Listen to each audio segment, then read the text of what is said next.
The story takes place in the year 2046. There is a man named Gray Trace who is a mechanic. He just finishes repairing a vehicle that was given to him. Even though technology has advanced greatly, he is still someone who values manual work. His wife's name is Asha. Asha works at a company called Cobalt. Cobalt manufactures robotic arms and legs. Gray tells Asha to come with him when he goes to return the repaired vehicle to its owner. Even though Asha is reluctant, Gray says that after handing over that vehicle, they will have to come home using Asha's vehicle. Taking both vehicles, the couple goes to the owner's house.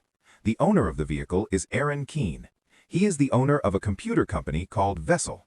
Asha recognizes Aaron, and she also admires his company. Asha says that one day her company will become as successful as Aaron's. Aaron dismisses this and says it will never happen. To prove his point, he shows a computer chip he created called STEM, claiming it can do anything. Gray jokes, asking whether it can have children or play football. On the way home, Asha and Gray relax while their car drives itself. Suddenly, Gray notices the car has taken a wrong route. Asha orders the system to take them home, but it reports an error. Gray presses the brake, but the car does not stop and crashes into a barrier. People arrive and pull Asha and Gray from the wreck. Security surveillance drones record the scene. A man shoots Asha, and something is injected into Gray's back, paralyzing him. Asha dies. Afterward, the police arrive. Gray spends 3 months in the hospital. He is paralyzed from the neck down and cannot walk. Voice-controlled devices are installed to help him function. His mother becomes his caregiver. One day, Gray and his mother meet Detective Cortez, who is in charge of the investigation. Cortez explains that although the drones recorded the incident, the attackers cannot be identified. She says the criminals used a firewall to hide their identities. Depressed, Gray orders his robotic workers to inject him with excessive medication in an attempt to kill himself. After multiple injections, the system refuses further doses and calls an ambulance. While Gray is hospitalized, Aaron visits him and claims he can make Gray walk again using the STEM chip. Gray's nerves connecting his brain to his limbs were severed, but Aaron says STEM can rebuild the connection. He insists the operation must be done secretly at home. Even though Gray wants to die, he agrees to the surgery. The STEM chip is implanted in his body. Afterward, Gray regains the ability to move his arms and legs. Aaron forces him to sign a contract and orders him to keep the recovery a secret. Gray pretends he is still paralyzed. After returning home, he receives the investigation file related to Asha's death and reviews drone footage. Suddenly, he hears a voice. The voice identifies itself as STEM, the system now controlling his body. STEM explains that it communicates directly with Gray's eardrum, so only Gray can hear it. STEM offers to help find Asha's killers. It reveals that the man who shot Asha had no external gun, the weapon was implanted inside his arm. STEM also highlights a military-style tattoo on the arm of the man who stole Asha's purse. The tattoo contains the person's biometric data. The man is identified as Cirque, a former Marine. Gray wants to contact Detective Cortez, but STEM warns that doing so could expose his secret. Gray goes to Cirque's house, enters while Cirque is away, and follows STEM's instructions to access Cirque's messaging system. Many messages mention a place called Old Bones, a bar near Gray's home.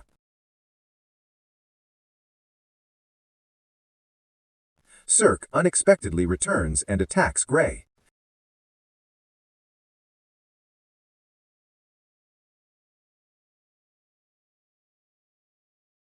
Gray accuses him of killing Asha. Cirque insists someone else was responsible. As Gray is beaten, STEM asks for permission to take full control. Gray agrees. STEM takes over Gray's body and fights Cirque.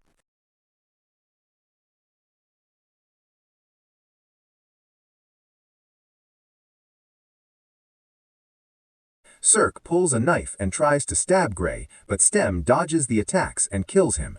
Gray vomits afterward. STEM orders him to destroy all evidence and guides him through cleaning the scene. Later, the police discover Cirque's body. The medical examiner explains to Detective Cortez that Cirque had robotic components inside his body, including a gun implanted in his arm with an external bullet port. Investigators also find boot prints from an outsider, covered in engine grease. Cortez reviews police records and remembers that she questioned Cirque earlier about Asha's death.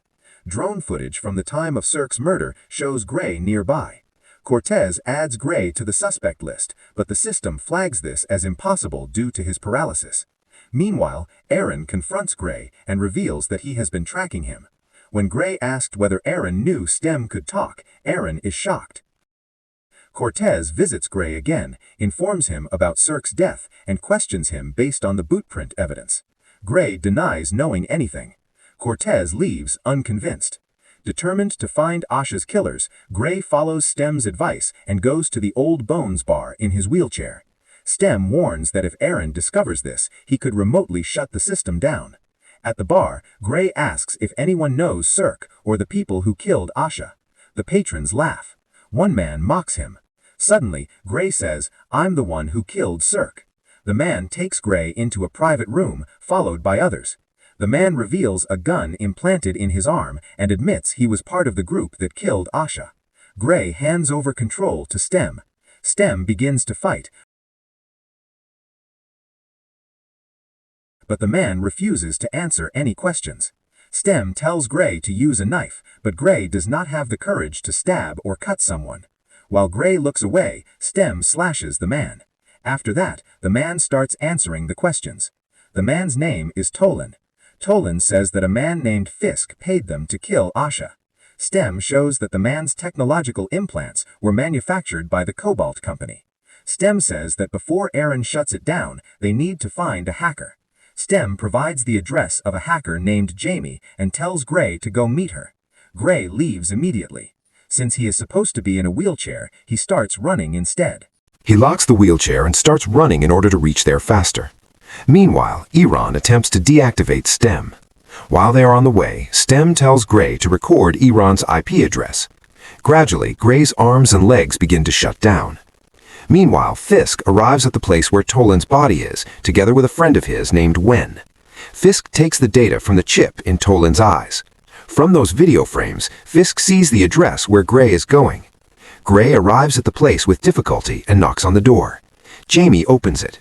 Gray shows her the money. At the same time, Fisk asks the bar owner what he was doing while Tolan was being killed. The owner replies that he is not there to look after Fisk's friends. Then the bar owner pulls out a gun and tells them to leave. Fisk sneezes, releasing nanorobots. The nanorobots enter the man's body through his nose. The bar owner dies. Jamie lets Gray inside. Gray sees people who have been spending days inside virtual reality. Jamie explains that the fake world is less painful than the real one. Jamie starts hacking Iran's system. Meanwhile, Fisk arrives at the place where Jamie is, along with Wen, and Jamie notices them. Jamie leaves, saying that once the system reboots, he will be able to move his arms and legs. At the same time, the two men sent by Iran to bring Gray also arrive there. Fisk enters the place where Jamie had been. Iran's two men get into an elevator. Fisk sees Gray and calls out to him. At that exact moment, the system activates, attacks Fisk and Wen, and they escape and run away. Wen chases Gray while firing shots at him. Fisk sees the two men sent by Iran coming up in the elevator. Fisk shoots both of them. Gray is forced to stop at one point. The system, STEM, activates and kills Wen. By the time Fisk arrives there, Gray has already escaped. Gray returns home. His mother sees him walking. Gray tells his mother everything about himself and asks her to keep it a secret. While sleeping, Gray has a dream in which he feels Asha touching him as if it were real. At that moment, Cortez comes to meet him. Cortez says that Gray's wheelchair was found at a crime scene. She asks Gray what he did the previous night. Gray says that he followed a man to that place and that the man attacked him. He also says that some people who were there put him into a cab and sent him home. Cortez places some kind of device inside Gray's jacket. Cortez tells Gray to reveal what he knows, but Gray says he doesn't know anything. After a brief confrontation, Cortez leaves. Gray tells STEM that it needs to be stopped. STEM responds that Gray can't do anything without it. STEM explains that because the hacker removed the input guards, it is now capable of self-control. Even without Gray's commands, STEM can operate on its own. STEM clarifies that for self-protection, it will have to find and kill Fisk. Cortez listens to all of this from a distance, hearing it as if Gray is talking to himself directly. Gray gets ready to leave. His mother tells him to stay home, but Gray says he has to do this. He exits in his car with Cortez pursuing him. While driving, Gray discovers the device that Cortez had placed on him. Stem doesn't understand it because the device contains no digital components at all. Gray realizes that Cortez is chasing him. Stem can't interfere with Cortez's vehicle because it's not electronic. Gray tries to shake her off. Stem takes control of another electronic vehicle and rams it into Cortez's car.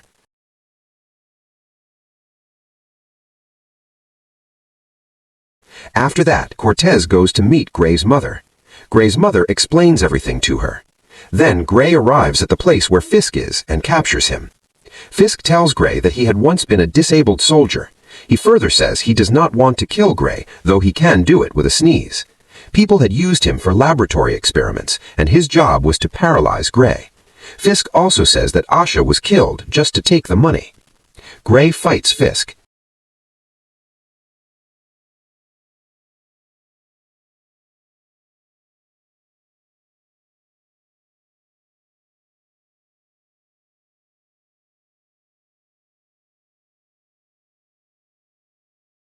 At the end of the battle, Fisk prepares to kill Gray, but Gray manages to distract and kill him.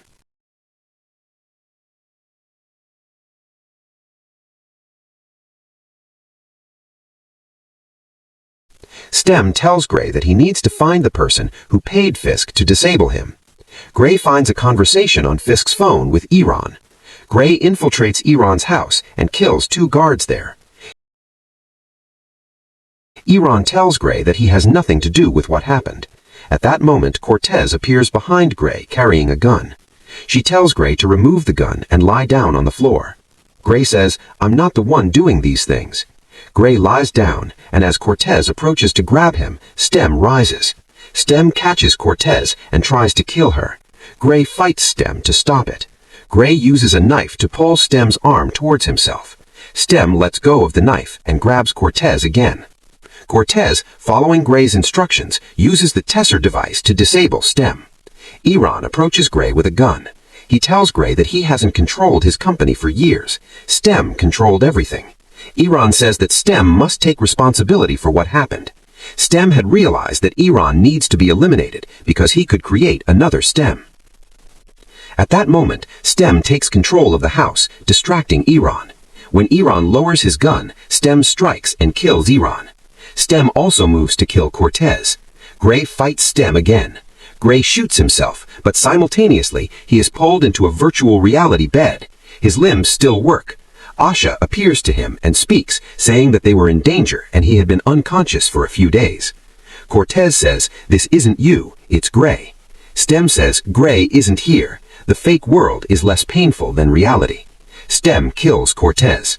That's the end of this story. What do you think about this? Comment below. See you next time.